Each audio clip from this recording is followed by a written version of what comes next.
Finally Elbaf world government पे वार clear कर देता है। और यही नहीं, जैसे कि हमें पता है कि जब ब्रुक ने गुनको को देखा था उसे कुछ तो रियलाइज हुआ था एंड इस क्रूशियल टाइम पे ब्रुक स्ट्रॉ हेड्स को छोड़ के जा चुका है और पता नहीं कहाँ पर है वो। फाइनली वन पीस चैप्टर 1172 आ चुका है एंड इस चैप्टर में हमें बहुत सारी इंटरेस्टिंग चीजें देखने को मिलने वाली हैं। तो चलिए इस वीडियो को शुरू करते हैं without wasting any more time. तो इस चैप्टर का नेम है this is the Elbaf I admired और चैप्टर की कवर स्टोरी में स्वान्स और बॉर्न क्ले एक दूसरे के मेकअप प्रोडक्ट्स यूज कर रहे हैं। वेल अब हम मेन स्टोरी पे मूव करते हैं। तो स्टोरी स्टार्ट होती है गबान, हाजुरुद्दीन एंड और सब लोग एलिवेटर में होते हैं। जैसे वो एलिवेटर में होते हैं गबान उन सबको सिचुएशन का रिकैप देता है एंड वो उनकी पावर्स के बारे में बताता है उन्हें। एंड वो जब सन वर्ल्ड में अराइव करते हैं तो वो देखते हैं कि काशी इंजर्ड है। काशी उन सबको बताता है कि एल्बाफ का माहौल अभी कितना क्योटिक हो रखा है एंड ये चीज सुन के स्ट्रॉ हेड पायरेट्स और new giant warrior pirates decide करते हैं कि उन्हें स्प्लिट अप हो जाना चाहिए। जोरो एंड हाजुरुद्दीन डिसाइड करते हैं जारुल को रेस्क्यू करने का और दूसरी तरफ सांजी डिसाइड करता है नामी के ग्रुप को रेस्क्यू करने का एंड जो स्कूल और लाइब्रेरी में आग लगी पड़ी है उसे बुझाने का। काशी इन लोगों से बोलता है मैं आपसे भीख मांगता हूँ, प्लीज जल्दी करो, मास्टर जारुल बहुत ज्यादा खतरे में है। देन हमें एक डबल पेज देखने को मिलता है जो एक ब्रांच रूट का मैप है। ब्रांच रूट 8 में हमें दिखाया जाता है कि सब लोग क्या कर रहे हैं और वो सब कहाँ पर हैं अभी। और लाइब्रेरी के पास हमें दिखाया जाता है नामी, जिम्बे, ऊसाप एंड रॉबिन अभी भी बंधे पड़े हैं गुनको के एरोस से। रॉबिन लाइब्रेरी की तरफ देखते हुए बोलती है कि लाइब्रेरी चल रही है एंड नामी चिल्ला के बोलती है उन लोगों ने बच्चों को किडनैप कर लिया है, कोई इन एरोस को रिलीज कर दो। देन जिम्बे बोलता है चॉपर अभी तक वापस नहीं आया एंड ब्रुक भी हमें छोड़कर चला गया है। ब्रुक के दिमाग में कुछ तो है जो अभी तक हमें नहीं पता चला है। वेल जैसे हमने प्रीवियस चैप्टर्स में देखा है जब ब्रुक ने गुनको को देखा था तो उसके दिमाग में कुछ तो आया था गुनको के बारे में एंड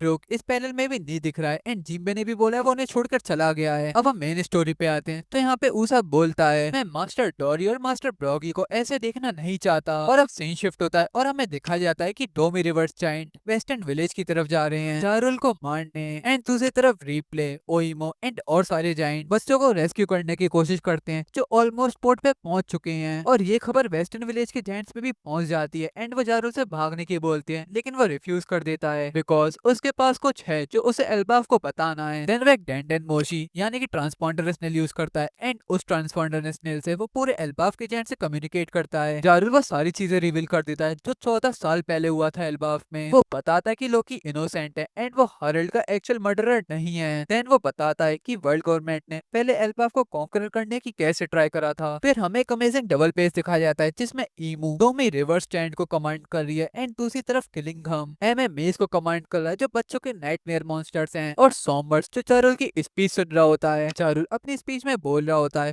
हालांकि ये वाले डेविल्स फिर से रिटर्न कर चुके हैं, मुझे संकेत है इन लोगों को एक और बार हमारी जैसी ग्रेट फोर्सेस की जरूरत है। लेकिन इनके इस अटेम्प्ट में इस बार इनके 3 डेविल्स आए हैं जो हमारे नेशन को कॉन्कर करने की कोशिश कर रहे हैं। ये चीज देख के सॉमर्स बोलता है ये मिशन तो वैसे भी कंप्लीट हो जाएगा अगर मैं सो भी जाऊं तो। फिर चारुल अपनी स्पीच में ईमू, कुनको और सॉमर्स को एक चैलेंज दे देता है। वो बोलता है डेविल्स मेरी बात सुनो, तुमने एल्बाफ के बच्चों की जिंदगी को दांव पे लगाया है एंड उसके लिए हम अपनी हिस्ट्री और अपने कल्चर को गिव अप करने के लिए तैयार थे। लेकिन अगर तुम्हारा प्लान ये है कि तुम हमारी विल ब्रेक कर सको तो ये कितना स्टूपिड मूव है। तुम ये एक्सपेक्ट मत करो कि हम ब्लाइंडली इंड्योर करते रहेंगे ये सब जैसा हरल्ड ने करा था। तुम हम पे रूल करना चाहते हो, तुम हमें स्लिस बनाना चाहते हो, हमने तुम्हें थोड़ी देर बात करने के आदि तुम बहुत ज्यादा कंफर्टेबल हो गए। ये चीज ईमो भी सुन रहा होता है लेकिन वो उस पे कुछ रिएक्ट नहीं करता। लेकिन जो भी हो जेरल की स्पीच सुन के तो मुझे गूज़बम्प्स आ गए एंड उसने ऑल आउट वॉर स्टार्ट कर दिया वर्ल्ड गवर्नमेंट के अगेंस्ट। ये उसा भी सुन रहा होता है एंड वो बहुत ज्यादा खुश हो जाता है। ये बिल्कुल सही कहा आपने, तुम सब उनको बता दो जारुल, यही एल्बाफ मैं बहुत ज्यादा एडमायर करता हूँ जो किसी के हाथों नहीं हार सकता। जारुल के अनाउंसमेंट अभी भी रुकी नहीं है, वो बोल रहा होता है। वो एल्बाफ के बच्चों से माफी मांगता है एंड वो उनके ईयर्स कवर करने की बोलता है। देन वो बोलता है अगर सब वैसा ही हुआ जैसे हार्ली टैक्स में बोला गया है, अगर वर्ल्ड पार्ट्स में सेपरेट होगा किसी दिन, देन एल्बाफ वर्ल्ड गवर्नमेंट को अपने एनिमी की तरह दिखेगा। फिर हम चैप्टर के फाइनल डबल पेज में देखते हैं कि जारुल ने अपनी स्पीच खत्म कर दिया एंड जायंट बैटल के लिए रेडी हो चुकी हैं। ये स्पीच सुनने के बाद उसा भी बहुत ज्यादा एक्साइटेड हो जाता है लेकिन नामी अभी भी गुस्से में है क्योंकि अभी भी वो कुनको के प्रिजनर्स हैं। फिर जारुल बोलता है हम अपना सिर नहीं झुकाएंगे तुम्हारे आगे, क्या मैं सही बोल रहा हूँ मेरे एल्बाफ के ऑनरेबल वॉरियर्स। देन जायंट्स बहुत ज्यादा चीयरफुल और एनर्जेटिक टोन में बोलते हैं आप बिल्कुल सही बोल रहे हो मास्टर जारुल। देन उसा बहुत ज्यादा एक्साइटेड टोन में बोलता है my beloved Elbaf is finally back. फिर नामी उसाब से बोलती है ये तो बात ठीक है लेकिन जो भी हो हमें यहाँ से निकलना है, इसके बारे में सोचो पहले। अब सीन शिफ्ट होता है फिर से जारुल पे एंड यहाँ पे जारुल बोलता है हमें उस पीस को प्रोटेक्ट करना पड़ेगा जो हरल्ड छोड़ के गया था एल्बाफ के लिए। और दूसरी तरफ डोरियर, ब्रोगी एंड और भी सारे डोमी रिवर्स जायंट्स वेस्टर्न विलेज में आ जाती हैं, लेकिन यहाँ पे जारुल एंड जायंट्स उनसे फाइट करने के लिए रेडी होती हैं। जोरो, हथुरुदिन एंड स्टेसन उन दो रिवर्स जायंट्स के पीछे होती हैं। जोरो बहुत कॉन्फिडेंटली कुछ बोलता है, लेकिन यहाँ पे हथुरुदिन बोलता है अगर हम उनके बीच में चले गए तो हमारे लिए सब खत्म हो जाएगा। फिर जोरो हथुरुदिन से बोलता है तुम उसकी चिंता बिल्कुल भी मत करो, मेरे पास एक प्लान है। एंड वाले चैप्टर यहाँ पे खत्म हो जाता है। वेल चैप्टर तो खत्म हो गया, लेकिन मेरी वीडियो नहीं। वेल ये चैप्टर इतना खास नहीं था एंड हमें इस चैप्टर में कुछ ज्यादा पता भी नहीं लगा। लेकिन हाँ, एक मिस्ट्री है, अभी तक ब्रुक कहाँ पर है एंड वो स्ट्रॉ हैट्स के साथ क्यों नहीं है। क्या ब्रुक के पास कोई प्लान है एंड क्या सच में ब्रुक को गॉड्स नाइट के बारे में कुछ पता है। एंड वैसे भी एक थ्योरी बहुत ज्यादा वायरल चल रही थी कि ब्रुक एक गॉड्स नाइट हो सकता है और मे बी ओडा सेंसे से सर्च कर दे, क्या पता वैसे भी हमें इसे आगे आने वाले चैप्टर्स में पता चलेगा। एंड हम तो ये बोल ही नहीं सकते कि जोरो इतने टाइम बाद अपीयर हुआ है चैप्टर में एंड वो बोलता है कि उसके पास एक प्लान है। एंड जोरो ये बहुत कम बोलता हुआ दिखता है, ये तो आपको भी पता है। एंड हम ऊसप को तो बिल्कुल बोल ही नहीं सकते, बहुत टाइम से रूमर्स चल रहे हैं कि ऊसप एल्बाफ में पावर अप करेगा। एंड यहाँ पे ऊसप को काइंड ऑफ एक स्पॉटलाइट मिली भी है सर स्ट्रॉ हैट्स को छोड़ के। जैसे ऊसप ने बोला मैं ये एल्बाफ बहुत ज्यादा एडमायर करता हूँ जो किसी के आगे नहीं झुकता।